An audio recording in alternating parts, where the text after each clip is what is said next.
Okay, so as traditionally with thinkBIM events of recent years, we've opened with a digital news update. So this digital news update actually covers the 6 months since our last event, as we didn't meet in December. Did wonder about an extended edition, the editor's cut or something, but have got it down to a reasonable number of slides for probably the more important bits, and the wider aspect of various things that have been going on in the last 6 months in the sort of digital market for construction. So first up, article from BIM Today from a while ago now, a partnership to reimagine BIM in house building. So this is a combination of open BIM specialist XBIM and a property logbook company called Chimney. And I think the interesting bit, which is why I thought it was useful here, was the last bullet point, as it says, in terms of ways of examining to turn the construction data created during house building to be useful to homeowners' information and services. So very much thinking about the end user in mind and what information they might want, which could be very limited compared to the amount that's been created during the design and construction, but what is pertinent to them for using their house, living in their house. Next up, we have a 4D maturity matrix. The 4D construction group has been going for several years now, focusing very much specifically on that 4D process. That isn't necessarily using videos, but just as much people using it for individual photos or just planning out the works to make sure that by using digital processes they can improve the process overall or drive out risks and improve health and safety outcomes. They've created this maturity matrix, which is available on their website, and gives you an idea of various things to think about or ideas moving forward that you might want to do in terms of technical, procedural or personal development around 4D processes. Next, hopefully you've all saw the announcement in, I'm going to guess, September last year, I think it was, that we had Transforming Infrastructure Performance, the Roadmap to 2030, published by the Infrastructure and Projects Authority. It's a fairly easy read, yet again, fortunately for a government document rather than a weighty tome, and has also 5 useful infographics around the 5 key focus areas. You can see those focus areas listed down on the slide here, and again, there is mention of digital processes peppered throughout this document.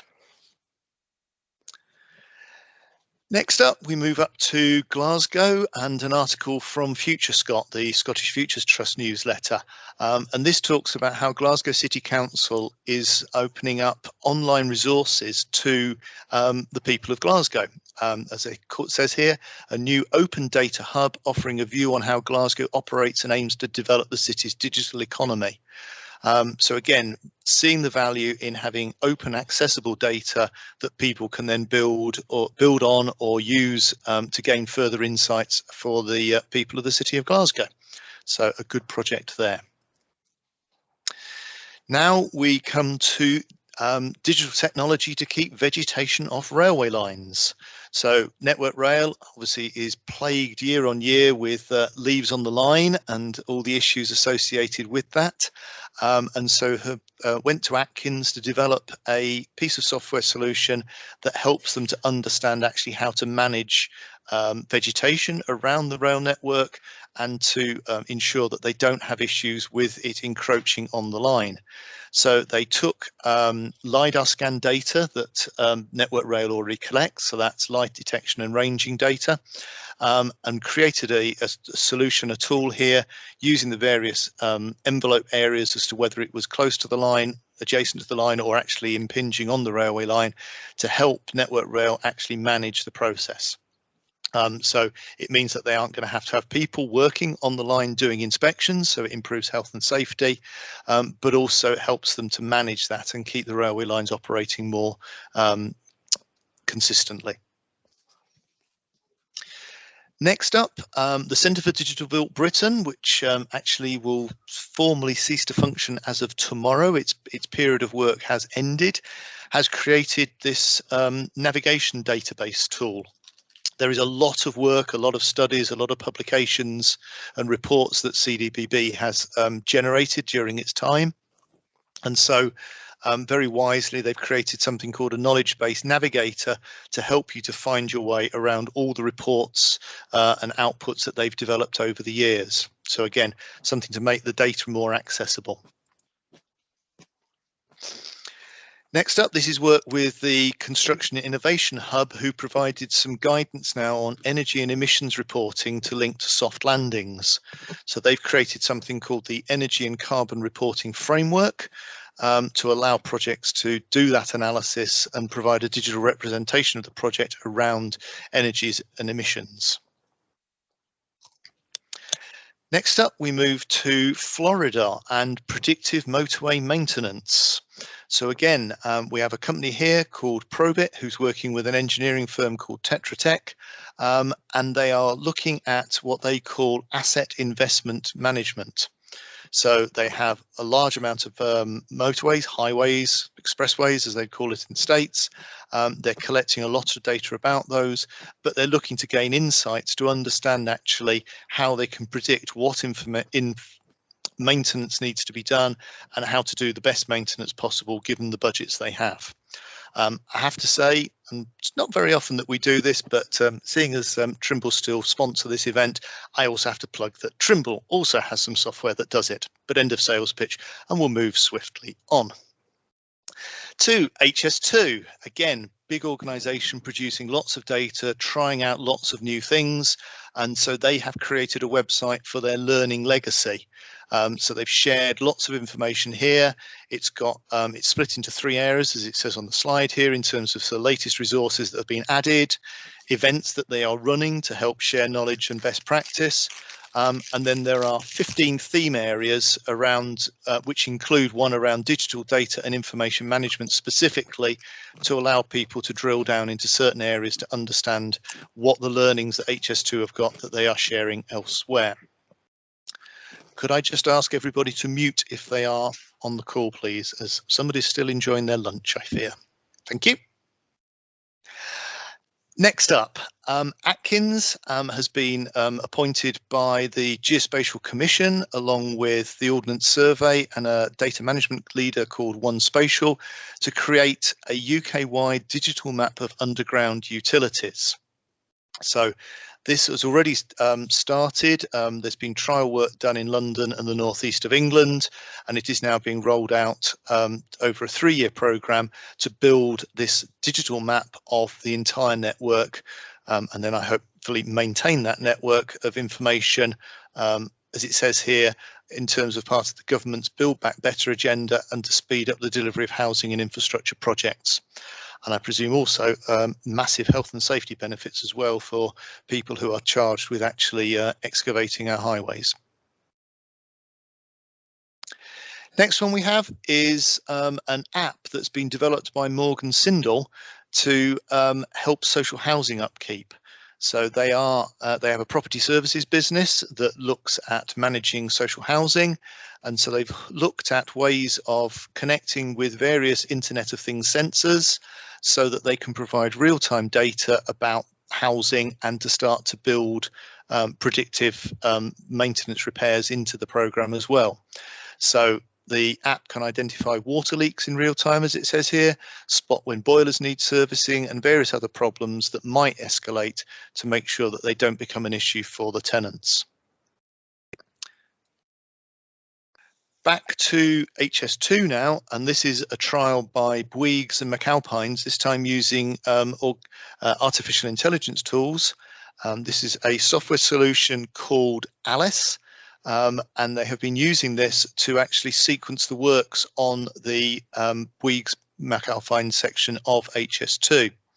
So they've been looking at different options for different ways of sequencing the works, when to bring in more resources, to move resources. And they found that by using this tool that they've been very successful in driving benefits for the programme.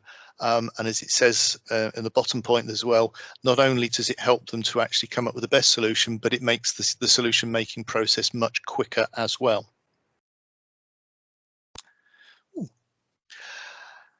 Next up, GCHQ has launched a cybersecurity guide. So part of GCHQ is the National Cyber Security Centre, the NCSC. and they've published some more security guidance for construction businesses.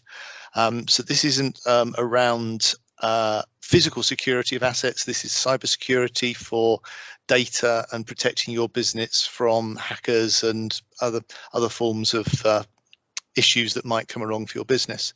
So the guide, which was launched with the CIOB, offers practical guidance for construction organisations who are unfortunately seen to be very strong targets for hackers these days. Next up, this was an article in BIM Plus that was reporting from a recent Lang O'Rourke business conference that they held for their staff. And interesting again that here their head of health and safety for Europe, a guy called George Mosey, was saying that large numbers of people in the industry still don't know how to use the tools, and that is not their fault, it's the industry's collective fault. So very much looking at digital natives and how they can help businesses to digitize with understanding technology, being more familiar with it, but also actually helping everybody within a business to become more familiar and competent and comfortable using digital solutions, because it will ultimately help businesses overall. Back up to Scotland now, and this is a tool that's been created, or a toolkit I should say, that's been created by the Scottish Construction Leadership Forum as a guide to help Scottish construction small and medium enterprises to get help going into digital. So providing them with lots of useful information and places to go, opportunities and people to talk to help them to understand actually how they can improve their digital skills and where they can also go to find funding for that support. And then final one in terms of digital news update, we have the latest publication from the Government and Industry Interoperability Group.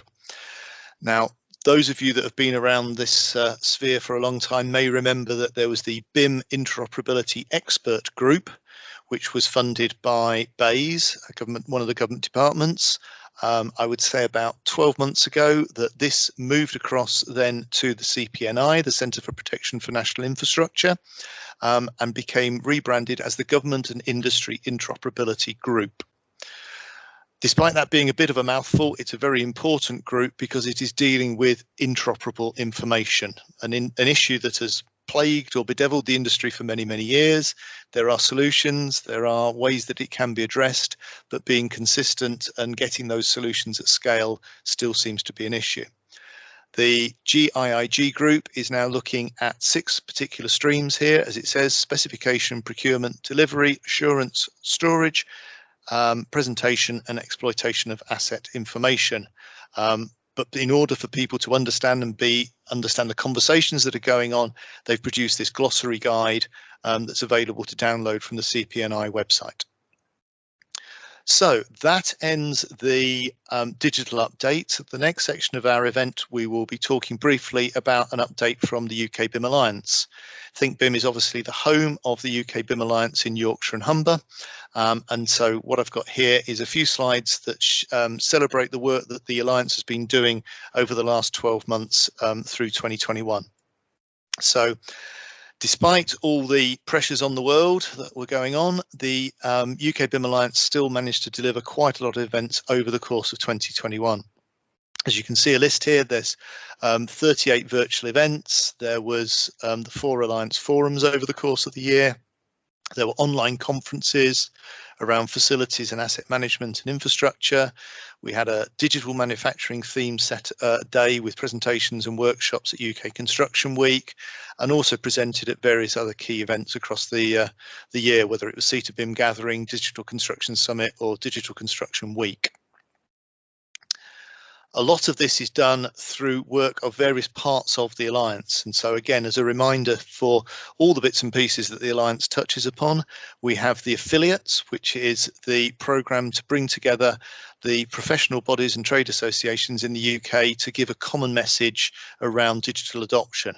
Hopefully for everybody will see a membership or see an organisation that they are members of, and I would certainly recommend that you lobby those organisations to make sure that they are linking up properly with the UK BIM Alliance and delivering that consistent message to their members, or a very much specific message from the generality of digital transformation that is appropriate to their membership.